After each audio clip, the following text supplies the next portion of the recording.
4, 7, 10 dash dash dash ಈ ಸಮಾಂತರ ಶ್ರೇಣಿಯ ಮೊದಲ 20 ಪದಗಳ ಮೊತ್ತ ಸೂತ್ರ ಉಪಯೋಗಿಸಿ ಕಂಡುಹಿಡಿಯಿರಿ. ಉತ್ತರ 4, 7, 10 ಡ್ಯಾಶ್ ಡ್ಯಾಶ್ ಡ್ಯಾಶ್ ಸಮಾಂತರ ಶ್ರೇಣಿಯಲ್ಲಿ ಮೊದಲನೇ ಪದ 4 ಆಗಿರ್ತದೆ. ಡಿ A2 - A1 ಎರಡನೇ ಪದ ಮೈನಸ್ ಒಂದನೇ ಪದ 7 - 4 = 3 ಆಗಿರ್ತದೆ. 20 ಪದಗಳ ಮೊತ್ತ ಅಂದರೆ n = 20.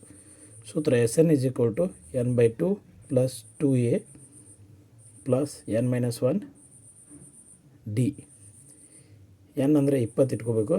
20/2 2 × 4 ಪ್ಲಸ್ n ಅಂದರೆ 20 20 - 1 ಡಿ ಅಂದರೆ 3.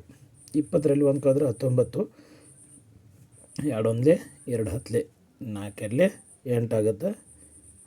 19 × 3 ಮಾಡಿದರೆ 57, 57 + 8 × 8 ಮಾಡಿದರೆ 65, 65 × 10 ಮಾಡಿದರೆ 650.